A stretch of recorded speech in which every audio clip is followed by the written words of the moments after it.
ಸಂಧ್ಯಾ ಏನೇನು ಬೇಕು ಎಲ್ಲ ತೊಗೊಂಡಿದ್ಯಾ ತಾನೇ? ಎಲ್ಲ ತಗೊಂಡಿದ್ದೀನಿ ಸಿರಿ. ಇಲ್ಲಿಂದ ನಾವು ಹೊರಟ ಮೇಲೆ ಮತ್ತೆ ಮನೆಗೆ ಬರೋ ಅವಶ್ಯಕತೆನೇ ಇಲ್ಲ. ಚೌಲ್ಟ್ರಿಗೆ ಡೈರೆಕ್ಟಾಗಿ ಹೋಗ್ಬೋದು.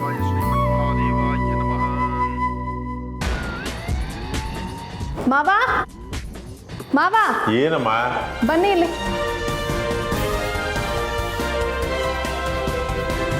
ತಡರಾತ್ರಿ ಭೀಕರ ದುರಂತ. ಇಬ್ಬರು ವೃದ್ಧರಿಗೆ ಅಪಘಾತವಾಗಿದ್ದು ಆಸ್ಪತ್ರೆಗೆ ದಾಖಲಿಸಲಾಗಿದೆ. ಅವರಲ್ಲಿ ಒಬ್ಬರು ಸ್ಥಳದಲ್ಲಿಯೇ ಮೃತಪಟ್ಟಿದ್ದು ಮತ್ತೊಬ್ಬರ ಸ್ಥಿತಿ ಚಿಂತಾಜನಕವಾಗಿದೆ. ಅವರ ಬಗ್ಗೆ ಯಾವುದೇ ರೀತಿಯ ಮಾಹಿತಿಗಳು ಇನ್ನೂ ದೊರಕಿರುವುದಿಲ್ಲ. ತಾವರೆಕೆರೆ ಬಳಿಯ ಖಾಸಗಿ ಆಸ್ಪತ್ರೆಗೆ ಅವರನ್ನು ದಾಖಲಿಸಲಾಗಿದೆ. ಅಪಘಾತ ಮಾಡಿದ್ದ ವಾಹನದ ಬಗ್ಗೆ ಒಂದು ಸುಳಿವು ಸಿಕ್ಕಿಲ್ಲ. ಪೊಲೀಸಿನವರು ದೂರು ದಾಖಲಿಸಿಕೊಂಡು ವಿಚಾರಣೆ ನಡೆಸುತ್ತಿದ್ದಾರೆ. ತಾತ ಅಪ್ಪ ಎಲ್ಲಿಗೆ ಹೋದ್ರು? ರಾತ್ರಿಯಿಂದ ಫೋನಿಗೆ ಸಿಗ್ತಾ ಇಲ್ಲ.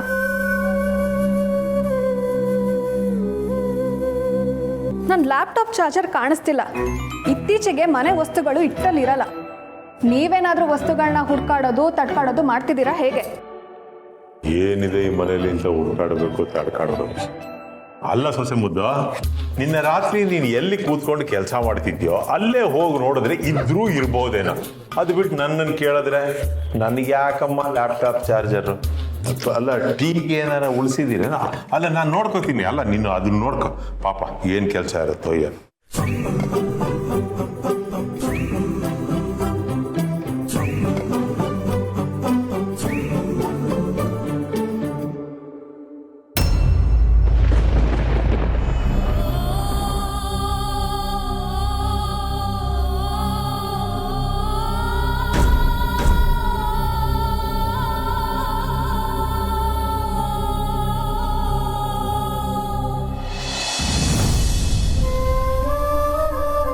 ಅಕ್ಕ, ಇವತ್ತು ಮಗಳ ಮದುವೆ ಕಾರ್ಯಕ್ಕೆ ಚೌಲ್ಟ್ರಿಗೆ ಹೋಗ್ತಿದ್ದೀವಿ.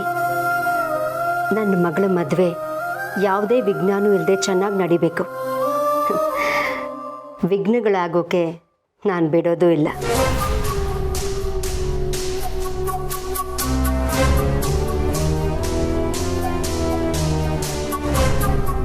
ನಿಧಿ, ನಿಧಿ ಹೇಳು, ಲೇಟ್ ಆಯ್ತು.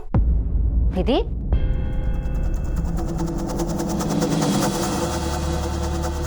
ಅಭಿ, ಅಭಿ, ಅಭಿ. ಏನಾಯ್ತು ಚಿಕ್ಕಮ್ಮ? ಯಾಕೆ ಗಾಬರಿ ಆಗಿದ್ದೀರಾ? ಏನಾಯ್ತು ಚಿಕ್ಕಮ್ಮ? ನಿಧಿ ಯಾಕಿನ್ನೂ ಮಲಗಿದ್ದಾಳೆ? ಅವಳಿಗೆ ಹುಷಾರಿಲ್ಲ ಅನ್ಸುತ್ತೆ, ಜ್ವರ ಬಂದಿದೆ. ಹೌದಾ?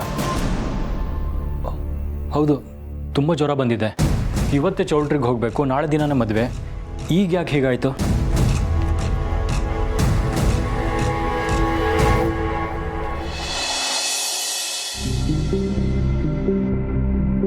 ಪಾಪು,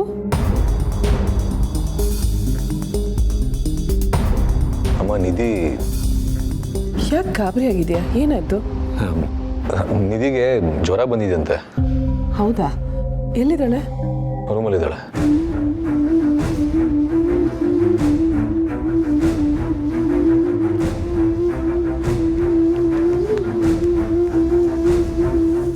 ನಿಧಿ, ನಿಧಿ ಹೇಳಮ್ಮ. ಇಲ್ಲ, ನನಗೇನು ಗೊತ್ತಿಲ್ಲ. ಯಾಕಾಗ ಆಗೋಯ್ತು?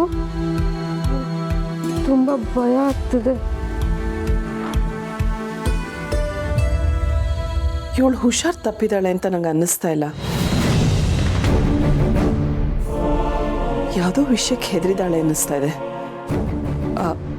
ಅಭಿ, ಯಾವುದಕ್ಕೂ ಜ್ವರದೊಂದು ಮಾತ್ರೆ ತಗೊಂಬ.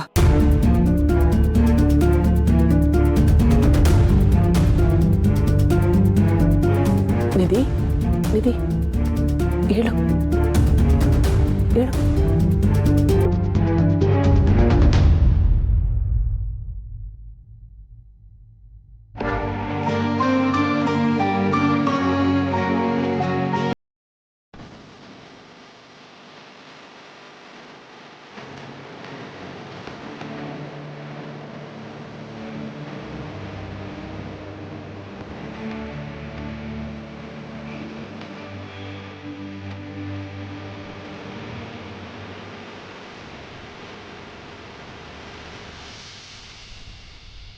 ಮೋಸ್ಟ್ಲಿ ಮದುವೆ ಅಂತ ಹೆದರ್ಕೊಂಡಿರ್ಬೇಕು.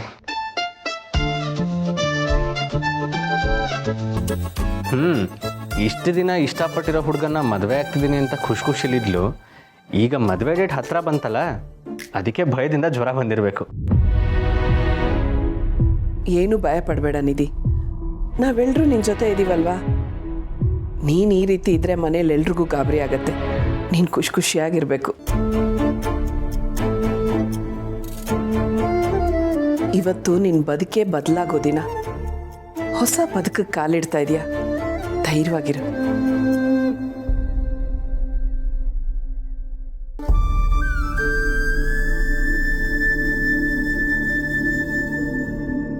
ಅಬ್ಬಾ, ಅಂತೂ ನಮ್ಮ ಚಿನ್ಕುರುಳಿ ಮುಖದಲ್ಲಿ ನಗು ಬಂತು. ಕಮಾನ್ ಗೆಡಪ್. ಇವತ್ತು ನಿನ್ನ ಮದುವೆ ಕಣೆ, ಕುಣ್ದಾಡ್ಬೇಕಾಗಿರೋ ಟೈಮಲ್ಲಿ ಹುಷಾರ್ ತಪ್ಪು ಕೂತಿದೆಯಲ್ಲ, ಧೈರ್ಯವಾಗಿರೋ. ಕಮಾನ್, ಚೇರ್ ಅಪ್.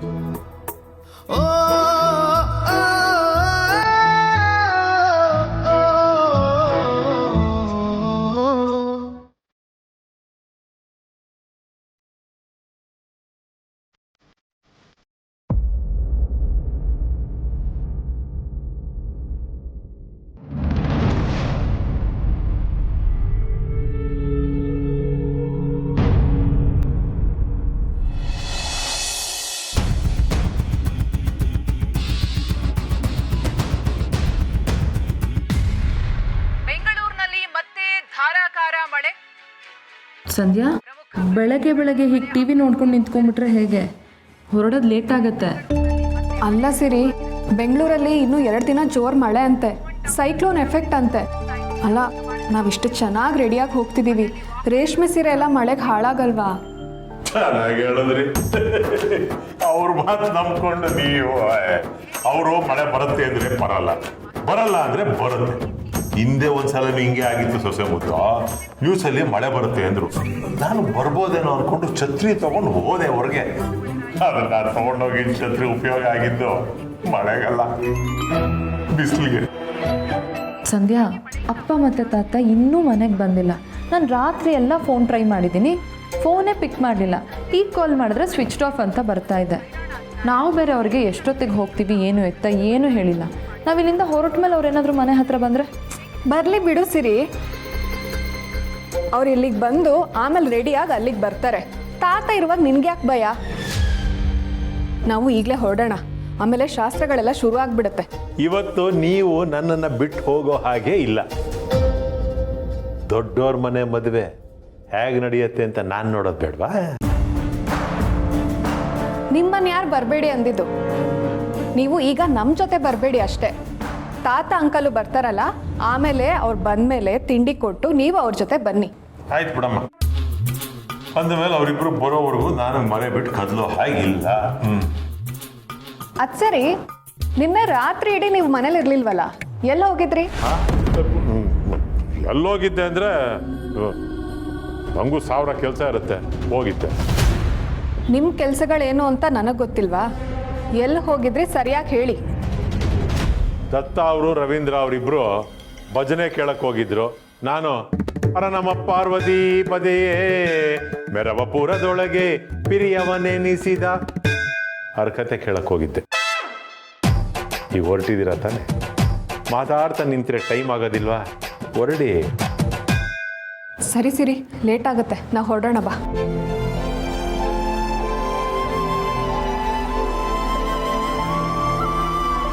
ಟಾಟಾ ಸೊಸೆ ಮುದ್ದು.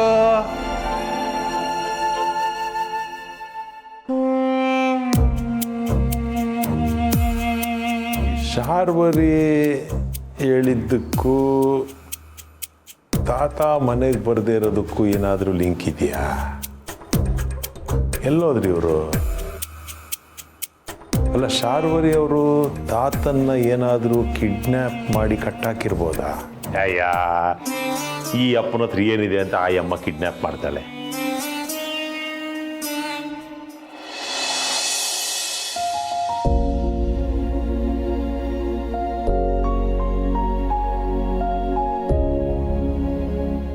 ಅಭಿ, ಈ ನೆಕ್ಲೆಸ್ ಸ್ವಲ್ಪ ಹಾಕ್ಕೊಡ್ತೀಯಾ?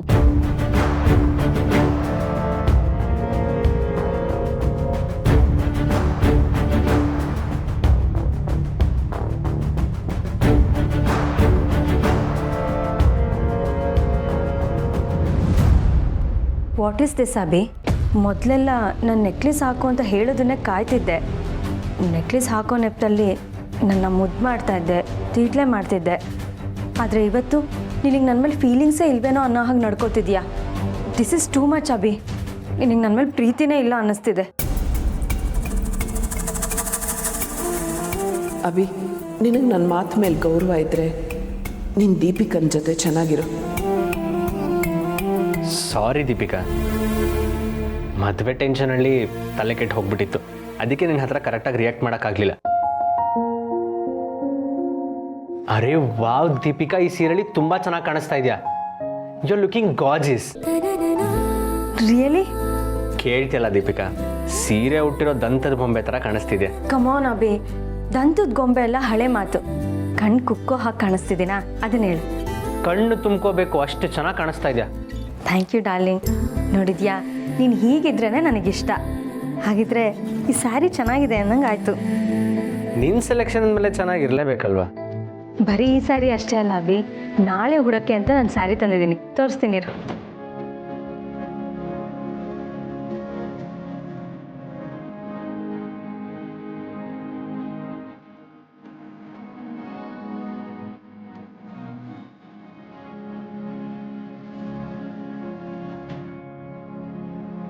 ಅಭಿ, ಈ ಸ್ಯಾರಿ ಅದು ನಾನು ಇದನ್ನು ತಂದಿಲ್ಲ ಅಲ್ವಾ?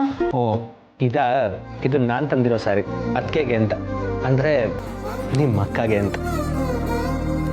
ಓ ಅವಳಿಗೆ ಅಂತ ತಂದಿರೋ ಸ್ಯಾರಿನಾ? ಆದರೂ ಅಭಿ, ಪೂರ್ಣಿಗೆ ಇಷ್ಟು ಕಾಸ್ಟ್ಲಿ ಸ್ಯಾರಿನಾ? ಅಫ್ಕೋರ್ಸ್ ದೀಪಿಕಾ, ಅತ್ತಿಗೆ ಮನೆ ಹಿರಿ ಸೊಸೆ, ಅವ್ರು ಇಂಥ ಸೀರೆಗಳನ್ನ ತಾನೇ ಉಡಬೇಕು. ಕಡಿಮೆ ದುಡ್ಡಿನ ಸೀರೆ ಉಡೋದಕ್ಕೆ ಅವರೇ ನಿಮ್ಮ ಮನೆ ಕೆಲಸದವ್ರಲ್ಲ ಅಲ್ವಾ? ಫಂಕ್ಷನಲ್ಲಿ ನೀನು ಹೇಗೆ ಕಾಣಿಸ್ತೀಯೋ ಅದಕ್ಕೇನೋ ಹಾಗೆ ಕಾಣಿಸ್ಬೇಕು. ಅದಕ್ಕೆ ಈ ಸ್ಯಾರಿ. ಅತ್ತಿಗೆಗೆ ಎಷ್ಟು ಕಾಸ್ಟ್ಲಿ ಸೀರೆ ಎಲ್ಲ ಉಡೋಕ್ಕೆ ಇಷ್ಟ ಇಲ್ಲ, ಅವ್ರಿಗಿದ್ರ ಮೇಲೆಲ್ಲ ಇಂಟ್ರೆಸ್ಟು ಇಲ್ಲ.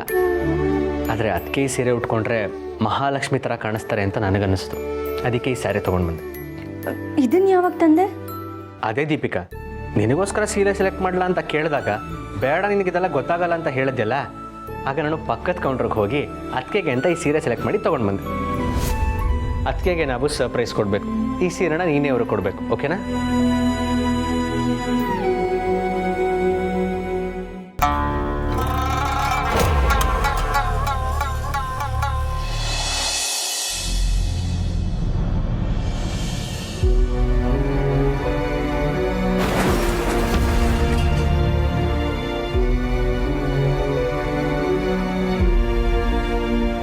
ಈ ವಿಷಯ ನನ್ನನ್ನು ಕೊರಿತಾ ಇದೆ. ನಾನು ಇದನ್ನು ಯಾರ ಹತ್ರ ಆದರೂ ಹೇಳ್ಕೋಬೇಕು. ಅಮ್ಮನ ಹತ್ರ ನಡೆದಿದ್ದೆಲ್ಲ ಹೇಳ್ಕೊಂಡ್ಬಿಡ್ತೀನಿ. ಮಾಮ್, ಒಂದು ನಿಮಿಷ, ನಾನು ನಿನ್ನ ಹತ್ರ ಏನೋ ಹೇಳಬೇಕು. ಪುಟ್ಟ, ಆಲ್ರೆಡಿ ಲೇಟ್ ಆಗಿದೆ. ನೀನು ಹೋಗಿ ಬೇಗ ರೆಡಿಯಾಗು. ನೋಡು, ನಾನು ಫೋನಲ್ಲಿ ಮಾತಾಡ್ತಿದ್ದೀನಲ್ಲ, ನೀನು ಹೋಗಿ ಬೇಗ ಗೌರಿ ಪೂಜೆಗೆ ರೆಡಿಯಾಗು. ಹೋಗು. ಹಾಂ, ಹೇಳಿ. ನಾನು ಹೇಳಿದ್ದು ನಿಮಗೆ ಅರ್ಥ ಆಗಲ್ವಾ? ನಾನು ತಪ್ಪು ಮಾಡಿದ್ದೀನಿ. ನಾನು ಇದನ್ನು ಮನೆಯವ್ರಿಗೆ ಹೇಳಲೇಬೇಕು. ನನಗಿದೆಲ್ಲ ಫೇಸ್ ಮಾಡೋಕ್ಕೆ ಆಗ್ತಿಲ್ಲ, ಹಿಂಸೆ ಅನ್ನಿಸ್ತಿದೆ. ಅಪ್ಪನ ಹತ್ರ ಎಲ್ಲ ಹೇಳ್ಕೊಂಡ್ಬಿಡ್ತೀನಿ.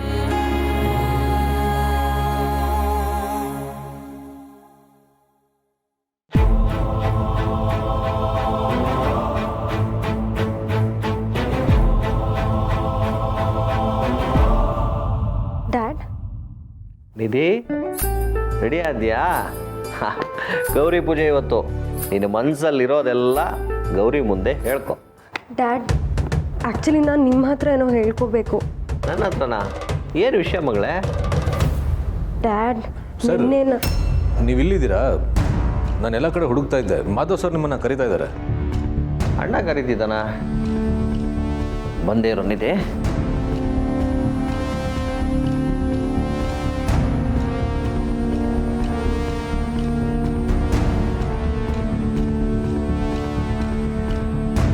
ನೋಡಿ, ನೀವು ಯಾವುದಕ್ಕೂ ಹೆದರಬೇಡಿ.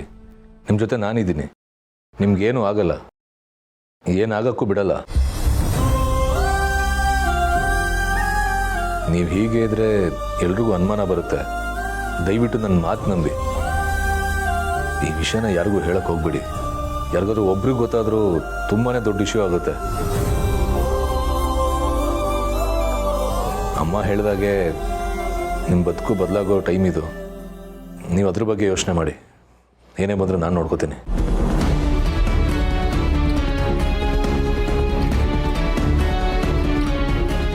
ಅಳಬೇಡಿ, ಸಮಾಧಾನ ಮಾಡ್ಕೊಳ್ಳಿ. ಆಗೋದಾಗೋಗಿದೆ. ನಾನಿದ್ದೀನಿ ಅಂತ ಹೇಳಿದ್ನಲ್ವಾ, ಮದುಮಗಳು ಈ ಥರ ಕಣ್ಣೀರು ಹಾಕೋದು ಒಳ್ಳೇದಲ್ಲ. ದಯವಿಟ್ಟು ಅವಳು ನಿಲ್ಲಿಸಿ.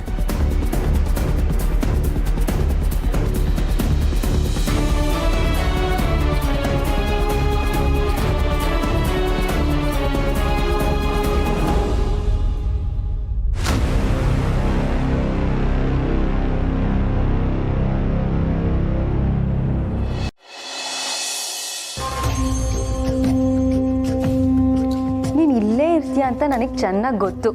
ನನ್ನ ಗೆಸ್ ತಪ್ಪಾಗಲಿಲ್ಲ ನೋಡು. ನಿನಗೆ ಈ ಮನೆ ಕೆಲಸ, ಈ ಅಡುಗೆ ಮನೆ ಕೆಲಸ ಇದೇ ಹೊಂದ್ಕೊಳ್ಳೋದು ನಿನ್ನ ಯೋಗ್ಯತೆ ಏನು ಅಂತ ನನಗೆ ಚೆನ್ನಾಗಿ ಗೊತ್ತು. ಆದರೆ ಪಾಪ ನನ್ನ ಗಂಡನಿಗೆ ನಿನ್ನ ಯೋಗ್ಯತೆ ಏನು ಅಂತ ಗೊತ್ತಿಲ್ಲದೆ ನಮ್ಮ ಅತ್ತೆ ದೇವತೆ ಅಂತ ಈ ಸೀರೆ ತಂದಿದ್ದಾನೆ. ತಗೋ ಈ ಕಾಸ್ಟ್ಲಿ ಭಿಕ್ಷೆ.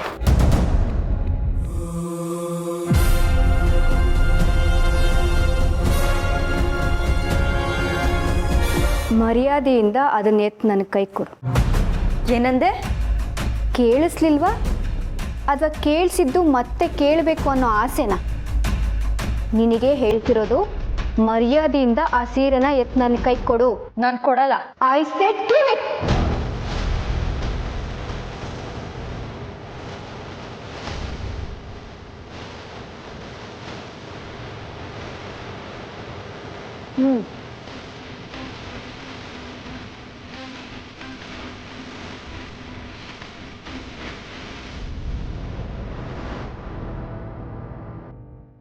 ಗುಡ್ ದೀಪಿಕಾ. ಜಾಣಂಗೆ ಮಾತಿನ ಬಿಟ್ಟು ದಡ್ಡನ್ಗೆ ನೀನು ಜಾಣೇನೋ ದಡ್ಡಿನೋ ಇದರಲ್ಲೇ ಗೊತ್ತಾಗ್ತಿದೆ. ನಿನಗೆ ಬರೀ ಮಾತಲ್ಲಿ ಹೇಳಿದ್ರೆ ಕೇಳಲ್ಲ ಅಲ್ವಾ? ಇನ್ನು ಮುಂದೆ ನಿನ್ನನ್ನು ಹೀಗೆ ಮಾತಾಡಿಸ್ಬೇಕು ಅನಿಸುತ್ತೆ. ನಿನಗೆ ಗೌರವ ಬೇಕು ಅಂದರೆ ನೀನು ಮೊದಲು ಗೌರವ ಕೊಡೋದನ್ನು ಕಲ್ತ್ಕೋಬೇಕು. Give respect and take respect. ನೋಡು, ಇಷ್ಟು ದಿನ ನೀನು ಮಾತಾಡಿದ್ದಾಯಿತು. ಇನ್ನು ಮುಂದೆ ನಾನು ಮಾತಾಡ್ತೀನಿ. ಬೆಂಕಿಗೆ ಬೆಳಕು ಕೊಡೋಕ್ಕೂ ಗೊತ್ತು, ಸುಡೋಕ್ಕೂ ಗೊತ್ತು. ಒಳ್ಳೆ ರೀತಿಲಿ ನನ್ನ ಜೊತೆ ಇದ್ದರೆ ಅಕ್ಕನಾಗಿ ಬೆಳಕು ಕೊಡ್ತೀನಿ. ನನ್ನ ಹತ್ರ ಬಾಲ ಬಿಚ್ಚೋಕೆ ಬಂದರೆ ಬಾಲಕ್ಕೆ ಬೆಂಕಿನೂ ಇಟ್ಟು ಬಿಸಿನೂ ಮುಟ್ಟಿಸ್ತೀನಿ. ಹುಷಾರ್.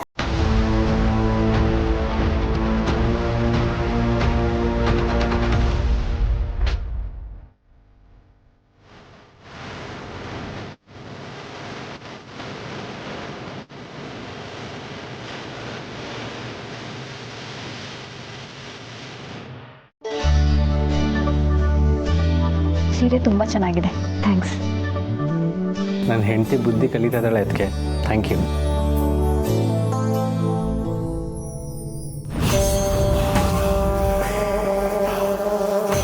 ಏನಾಯಿತು ನನಗೆ? ಅವಳು ಸೀರೆ ಕೊಡು ಅಂದ ತಕ್ಷಣ ನಾನು ಯಾಕೆ ಕೊಟ್ಟೆ? ನನ್ನನ್ನೇ ಹೆದರಿಸಿದ್ಲ ಅವಳು.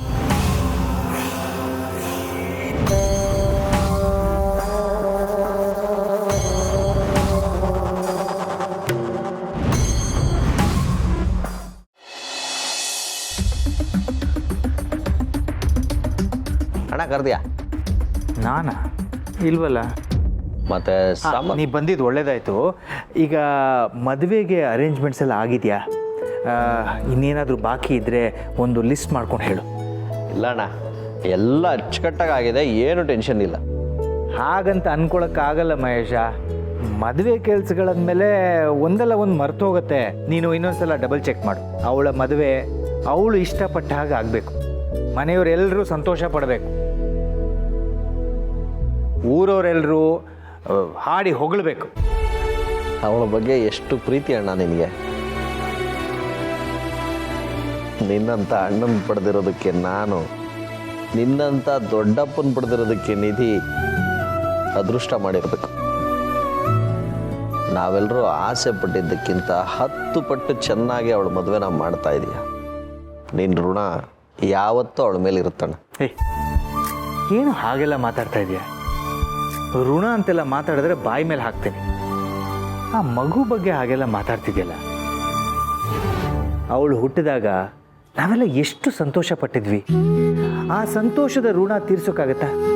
ಅವಳು ಅಂಬೆಗಾಲಿಟ್ಟು ನಡೆಯೋವಾಗ ನಮಗೆಲ್ಲ ಎಷ್ಟು ಟೆನ್ಷನ್ ಇದ್ದರೂ ಅದನ್ನೆಲ್ಲ ಮರೆತು ನಾವು ಅವಳ ಜೊತೆ ಆಟ ಆಡಿದ್ವಿ. ಅದ್ರ ಋಣ ತೀರ್ಸೋಕ್ಕಾಗತ್ತಾ? ನಮ್ಮ ಮೇಲಿರೋ ನಂಬಿಕೆಗೆ ನಾವು ನೋಡಿರೋ ಹುಡುಗನ್ನೇ ಅವಳು ಮೆಚ್ಚಿ ಮದುವೆ ಆಗ್ತಾ ಇದ್ದಾಳೆ. ಆ ನಂಬಿಕೆಗೆ ಬೆಲೆ ಕಟ್ಟೋಕ್ಕಾಗತ್ತಾ? ಹಾಗೆಲ್ಲ ಯೋಚನೆ ಮಾಡಿದ್ರೆ ಅವಳು ನಮ್ಮ ಮನೆ ಮಗಳಾಗಿ ಹುಟ್ಟಿರೋದಕ್ಕೆ ನಾವೆಲ್ಲ ಪುಣ್ಯ ಮಾಡಿರಬೇಕು.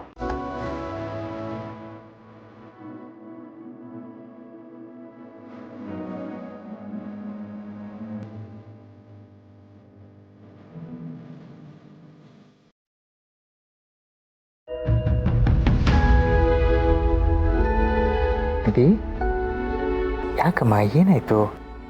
ನಿಧಿ, ಯಾಕೆ ಅಳ್ತಿದೀಯಾ? ಏನಿದು?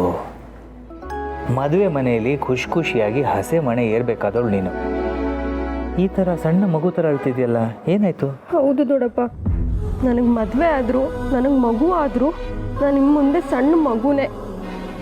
ಡ್ಯಾಡ್ ಹೇಳಿದ ನಿಜ ದೊಡ್ಡಪ್ಪ, ನಿಮ್ಮನ್ನೆಲ್ಲ ಪಡೆಯೋಕ್ಕೆ ನಾನು ತುಂಬ ಅದೃಷ್ಟ ಮಾಡಿದ್ದೀನಿ.